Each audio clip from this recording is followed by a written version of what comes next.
Good morning, everyone. Welcome back to Biblio Fitness. Hope everyone's had a great day and made some tremendous gains. Today's a rest day for yours truly. Um, I think I'm starting to feel, well, I've been feeling the effects, but I think like physically, I think I'm starting to see the benefits of Dante Trudell's training. Um, like I don't really like to gaze at the weight too much because I am a hard gainer and I'm not going to be gaining a pound a month, maybe not even that. So, I feel like, who I watch is John Jewett. John Jewett's a guy that I watch a lot on IFBB Pro, and you should check him out if you really care about like training and stuff like that, get good tips. And one thing that he's very, important thing that he's made, statement that he's made is that, the scale shouldn't be the be all tell all. You should probably be looking more at visuals. And for me, that's the case. I feel like I'm gotten way thicker, like I'm fitting into my shirts. My arms are like fucking getting tremendous. And I'm like, I don't even train arms like that. And if my arms are getting big, then for sure, I haven't really looked at my back. My back is definitely my strongest body part aside from my quads. But it's stupid thick. I don't want to take a picture of that or a video until I finally hit 2 plates on the deadlift. I just hit 205 for 10. I'm probably going to go up to like 11 or 12 solid reps before I move up to 210. So 20 pounds out, about to be 15 pounds out next week. If do I hit upper A next week? Yes. No, I don't. No, I don't. I hit upper C next week, and that's about it. So in 2 weeks, plenty of time to rest up and beat those numbers. So DC trains to go. But aside from that little tangent to begin today's video, I feel like this upcoming one is a long time coming. Pause. Which is a section 534 titled Small Doses. And I've been meaning to do this one for a while, but life and like I said, I've been studying, and your boy's ready. Your boy's ready for this test, and I'm already visualizing the success. And but that doesn't mean there's no easing off the pedal. Still studying, still learning, and still figuring out everything, because there's I don't believe in overkill. I believe in being thorough. But let's go on with today. It's a very interesting topic, and the reason I did want to make this video is because I was watching a stream about Freemasonry and their part in the French Revolution, and I felt like, I think he does talk about the French Revolution towards the end. So let's go ahead. Quote: "If we wish a change to be as deep and radical as possible, we must apply the remedy in minute doses, but unremittingly for long periods. What great action can be performed all at once? Let us therefore be careful not to exchange violently and precipitately the moral conditions with which we are familiar for a new valuation of things. Nay, we may even wish to continue living in the old way for a long time to come, until probably at some very remote period we become aware of the fact that the new valuation has made itself the predominating power within us, and that its minute doses, to which we must henceforth become accustomed, have set up a new nature within us. We now also begin to understand that the last attempt at a great change of valuations, that which concerns itself with political affairs, the Great Revolution, was nothing more than a pathetic and sanguinary piece of quackery, which, by means of sudden crises, was able to inspire a credulous Europe with the hope of a sudden recovery, and has therefore made all political invalids impatient and dangerous up to this very moment." End quote. And I talk about the French Revolution, but obviously this goes very to the minute details of who we are as human beings. We are creatures of habit at the end of the day. And it's like people who are drug addicts, and you try to hit them with cold turkey, and their body, rejects this treatment, with the convulsions and the sickness and the vomiting and the hallucinations and so on and so forth. I've never gone through that. I've never gone through that, but I've heard. Um, because we are creatures of habit. And even and the reason I talk about the French Revolution is because it's very enticing, and it also brings up a very valid point. And when I was watching the stream, they were talking about how something that was very standard in the French Revolution was these revolutionaries coming up with this ridiculous, pernicious conspiracy of how they were all going to get murdered and stuff like that, just to excuse to commit an even more egregious conspiracy. Like the storming of the Bastille, or the murdering of all the prison inmates, the September massacres, for example, when they killed tens of thousands of inmates in prisons, because the whole conspiracy that justified that heinous action was that somehow they were in cahoots with the foreign powers that declared war on them, like Prussia, Austria, England, Spain. And they were going to let them loose, and they were going to have knives, and they're going to murder the good citizens while they were asleep. And because so many of these revolutions come up and start off as very altruistic and very humanist. And I guess the French Revolution was the first one in such a case. I mean, well, you had the American Revolution, but one could say that the American Revolution was not for the proletariat. It was a very conservative revolution. Many of the English governmental apparatus was kept in place. There was little changes here and there, but a lot of it was kept in place, and there was no universal suffrage. In the beginning, it was the oligarchy. It was an oligarchy. It was a republic. They read their Roman. They were all knowledgeable in the Roman literature, and that's exactly what they wanted to do. But with the French Revolution, when they were talking about they wanted to do it for the betterment of people, and they wanted to bring universal suffrage and dignity to the third estates, and lead them to a greater utopia. That was one of the message of the Freemasonry. What was the Freemasons' motto? Equality. What is it? Equality, equality, fraternity, and something else. But that was them. Bringing on this new world of equality and peace for everybody, where everybody has a voice and so on and so forth. But then there's always that violent reaction, and there's always that need to press and to be more oppressive and to be more, they were fighting for freedom of the press, freedom to express yourself, right? Freedom to observe and any god you may wish, any religion, right? And during the Ancient regime, only Catholics were in any prevailing dominant power, or in the upper echelons of power and influence. There was no Protestants or Jews. I mean, Jews were getting expelled by one of the edicts of Louis XIV, and one could say that the expelling of the Protestants along with the Jews helped the Prussians. When Friedrich the Elector brought them in, and that was a lot of artisans and a lot of talent and a lot of technology that was brought in, and France lost a lot of that because of religious stupidity. But that's a digression. And these changes that are deep and radical really do have to be very small, and you have to be very patient. And I feel like a lot of these violent outbursts and these violent reactions go harken back to one of the previous aphorisms that Nietzsche talked about, is that with the threat of the immortality of the soul, we are actually in a rush to get these things done. And that might sound contradictory, but it makes perfect sense, right? Because your actions are going to have a huge impact on when you meet Mr. Peter at your little heaven, the gates of heaven and all that stuff. And he opens a book and sees your sins and sees your actions. And with that hanging over our heads, we're in a rush to do as much as we can to get the truth out and to put the truth on the world as quickly and as decisively as we can. And heads are going to roll.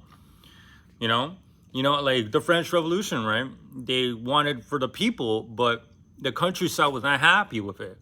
Every French Revolution is a bunch of intellectuals in Paris that are not okay with the government, and then they perform a violent coup d'etat, or the attempt to, right? The Paris Commune, the revolutions of 1830, the revolutions of 1848, the Paris Commune of 1871 after the Franco-Prussian War. That was not the citizenry. That was in Paris, in a small milieu of intellectuals that didn't like how things went.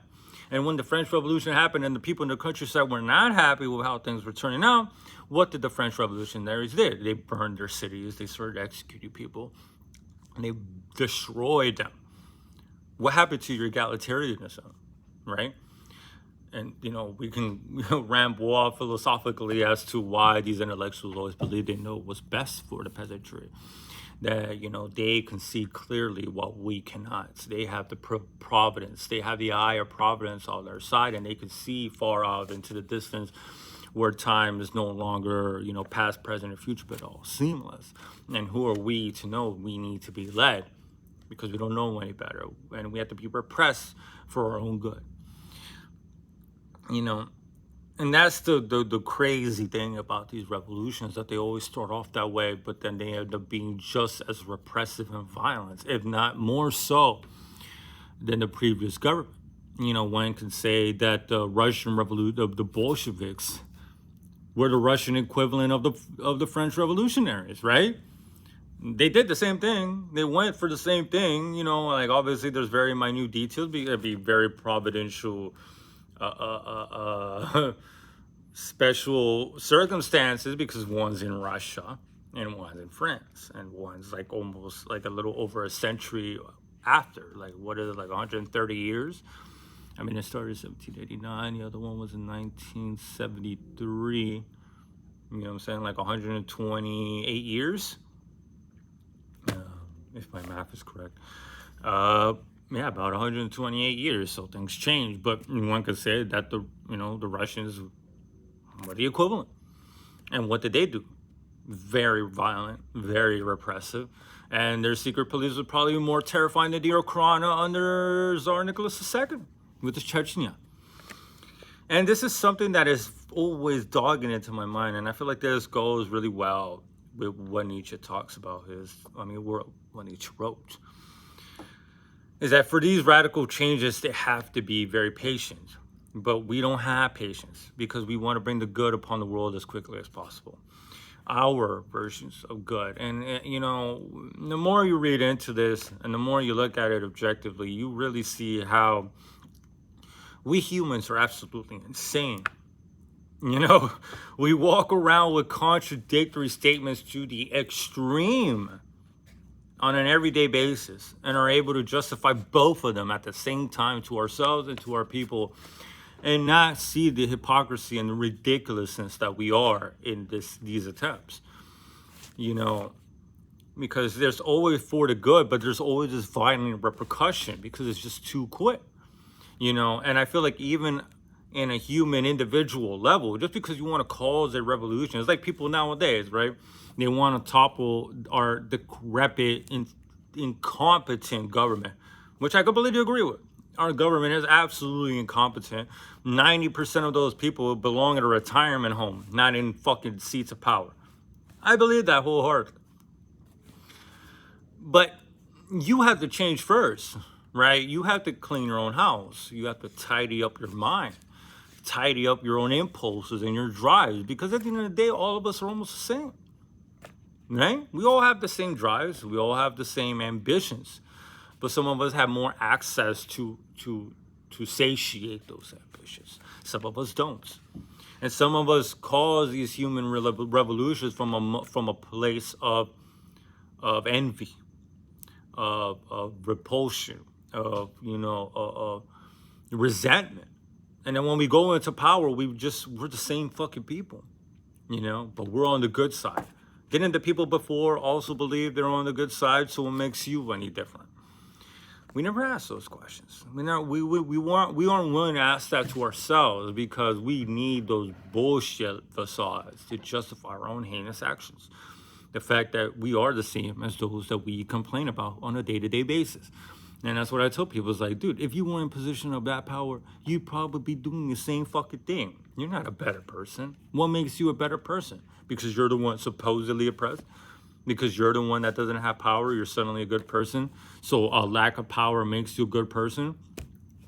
That doesn't make any fucking sense. But we don't think about that. And we don't think about, like, if you want to cause revolution, you first have to make a revolution within yourself. I mean, you really have to be able to answer those questions, because if not, you're just going to follow the same tendencies. Because those are the tendencies that unfortunately work, to violently repress, and violently put your stamp on the new governments and the new ways of life, and place yourself as the highest esteem of power, as the moral voice. And when you're the moral voice, you're the one that leads the state, if you really think about it. But, we don't have the patience for such things. We don't have the patience, like in the nappers before that I keep harking it back to and then leave after 30 seconds. But, we have to be willing to experiment and willing to know that we won't be able to finish the job. We won't finish the job, probably. All we could do is just lay the seeds for the next generation and hope that their light and their sun is able to overshadow us, is able to put us in the shadows. That's all we can ever do. And not be in a rush, and not be in a, look at the guy who ruled Germany for 12 years. Very quick to create a new society, and violently quick about it. But you can't do that. It's flawed. You're not going to be able to create camaraderie in a society within 10 years with rapid army, military industrialization, placing yourself in debt, cutting off all potential allies, and locking yourself. Like, you didn't learn from Napoleon, you didn't. But people are so quick. People are not patient, and people are not willing to look in between themselves and ask themselves those very difficult questions, and make those very important observations that you are not so dissimilar from those people that you supposedly hate. And you have to be willing to look at yourself in the mirror and know that you have to make those changes as small as possible, but consistently and slowly but surely. It's like making gains, right? You go to the gym and you work out day in and day out, and there's no results in the mirror for a while. You're not going to see anything. But eventually, one day, you're going to wake up and you're like, holy shit, when the hell did I pack all this muscle? That's how it is. And that's how it is with the mind. That's how it is with the body. That's how it should be with everything else. Be more patient. Understand that nothing good in life comes easy or comes quick. Pause. But it takes time. And it's just, we don't have patience for such things anymore. We want to radically change everything, and not realize that you've only changed things on a superficial level. You haven't really changed anything. You're just continuing this cycle of using the same banners of truth and equality, justice and liberty, and yet you do the opposite thing every day, on day in and day out. We're very selective. We're very biased. Our perceptions of what the truth is and what good is, and all these things are very selective, very provincial for us. But we want to walk around like we are the paradigms of virtue and the paradigms of good, and good is universal. And we want to believe in a religion that can answer all that for us on a universal scale, while at the same time, knowing consciously or subconsciously for some, then we're the opposite. We know that's bullshit. But, I could go on forever on this, but I don't want to. I have to go study. But I just love these ones. We're almost there. Once I get this certification, I'm gonna get hard on this. Pause. Not get hard, but go hard on this. And I'm probably gonna go into Stoicism as well. I really wanna I wanna finish the Dawn of Day, and then I wanna get into Epictetus's discourses, and obviously talk about that. And give my 2 cents on Stoicism, even though I have my problems with it every once in a while. This whole supreme being and things like that. But it's still great. Epictetus is absolutely amazing. What a great philosopher. And then, read letters from Stoic, from Seneca. I still have meditations from Marcus Aurelius. I won't do commentary on meditations, because everyone and their mother has made a commentary on meditation. So, um, but yeah, that's the plan. I really want to better myself, and in this journey of the deserts, I like it. Those questions that I present to you are those questions that I'm presenting to myself. What makes me so different from other people? What makes me so different from the ones that keep fucking everything up? And how can I change? That's the only way that you can change. That's the only way that you can evolve. It's asking yourself those brutally honest questions and realize how much of a hypocrite you are. But once you realize the hypocrisy that lays within you and is the foundation of your existence or your character, your behavior, or your personality or whatever, then you can move forward. But that's the critical step, is realizing who you are and realizing the farce that we all live on a day-to-day basis, which is quite hilarious when you actually see it for what it is. But that'll be all for today. Thank you all for watching and listening. I do hope you all have a beautiful day. Make some beautiful gains, as always. And until next time, guys, love you all and peace.